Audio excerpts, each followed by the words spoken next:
Before we start this video, I want to let you guys know that we're going to be doing a fan-only event on Cartoon Universe Amino. If you didn't know, we have our own Amino. If you didn't know what Amino was, it's basically a series of apps, a bunch of different sub-communities, and our sub-community obviously talks about cartoons, mostly the ones that we talk about on this channel: Steven Universe, Star vs. Forces of Evil, Miraculous Ladybug, everything else you can think of. Talk about theory, speculation, fan art, and basically from tomorrow, March 1st, all the way till this Sunday, this weekend, which is March 3rd, we're going to be doing a Star vs. Forces of Evil theory contest.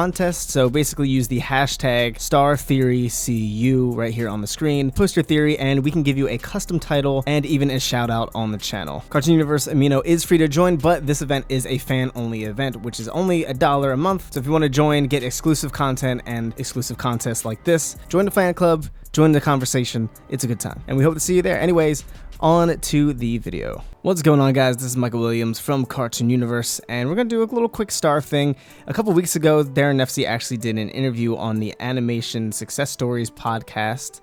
Yes, it stands for what you think it stands for. They're pretty apparent with that. But yeah, this interview happened a couple weeks ago with Daron Nefcy, and she mentioned a lot of different interesting things. We'll probably go over some of them in a different video, and some of them are just kind of too small to really mention. But in this one, I want to talk about something she said in particular about the future of Star vs. Forces of Evil and the entire universe of Star. So basically, she said that she would like to pull a quote-unquote J.K. Rowling and explore the characters as where they will be in the future. And this is a very interesting statement, but before you kind of go off and assume, oh man, we're getting Star vs. Forces of Evil, ship it in, chill out. Because while she did say she would like to explore these characters more in the future, she also said she wouldn't want to do it again as a full-time thing, at least not as of right now. So basically this means in whatever capacity that these characters are explored after the events of season 4, that means basically it'll be something a little smaller scale. It won't be an entire new TV series most likely, or if it is,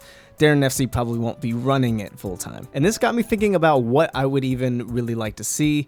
Obviously, we know season 4 is going to be the final season of Star, which I'm totally okay with. It's gonna end probably pretty well, and it's gonna be a very solid, satisfying ending. And Daron Nefcy stated as such in this interview that this ending is going to be an ending. There's not going to be any loose ends. So whatever happens, I'm sure Star and Marco will probably get together. The greater evil will be defeated. All the details as to what happens to Muni and the monster relationships and all that stuff is kind of up for debate right now, but it got me thinking, what would I really like to see? Well, obviously there's the initial, oh, I'd like to see Star and Marco as adults, see what they're like, see if they're, married, if they have kids or anything like that. Obviously the first thing that pops into mind is Avatar: The Last Airbender, how they did Korra, but they also had a lot of comics that followed after the series finale of the initial Last Airbender series. This kind of gave you a more in-depth look at the aftermath of making everything okay, squaring things off with the Fire Nation, making everything good, Zuko becoming the Fire Lord, and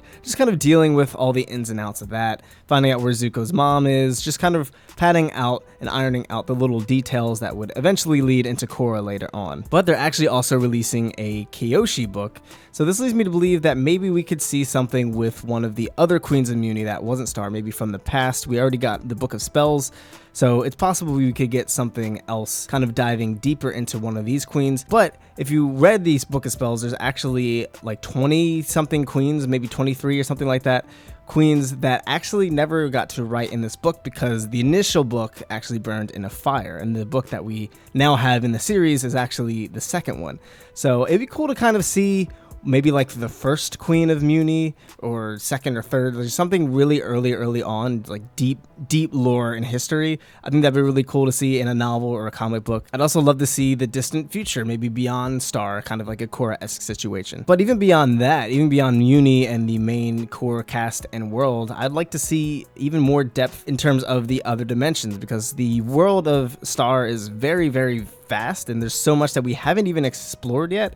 So I would love to actually just kind of dive into all the dimensions, maybe some dimensions that we've never actually seen before. This could take place during Star, after Star, before Star. You could really play around with it a lot, I'd imagine. But it's definitely interesting that she said that. I know Alex Hirsch said something very similar after Gravity Falls ended. He said, if we do visit these characters, it's not going to be in the same way. It's going to be very different. It's not going to be in the context of Gravity Falls. It's going to be something else. Maybe we'll see Star and Marco in a spin-off of sorts one day, or again, a comic book or a novel. Daron Nefcy also said she would love to see Star in Kingdom Hearts, so Tetsuya Nomura, Square Enix, what's good? Just maybe throw a little Star World there. Maybe it takes place after the series. Just saying, just throwing it out there. It's never gonna happen. I don't even know why I'm trying. Yeah, what do you guys think about this statement that Daron Nefcy said she would like to continue doing Star stuff in the future, but not as a full-time thing? What do you think this means, and what would you like to see the most out of a sort of sequel or spin-off situation? Definitely let us know in the comments down below. If you're new here, be sure to subscribe, hit that notification bell for more Star vs. Force of Evil. Season 4 is just upon us. I think less than 2 weeks away at this point. 11 days, if I'm not mistaken, or 10 days. I don't know. I can't math. It's very, very close. So we're definitely going to be talking about the new episodes, theorizing about what goes down. So you don't want to miss that. And if you enjoyed this video, be sure to leave it a like. And again, check out the Cartoon Universe Amino in the description down below. Join the fan club, send us your theories, and maybe get a shout out on the channel. Thank you guys so much for tuning in. I've been Michael Williams. You've been watching Cartoon Universe, and we'll see you in the next video. Peace.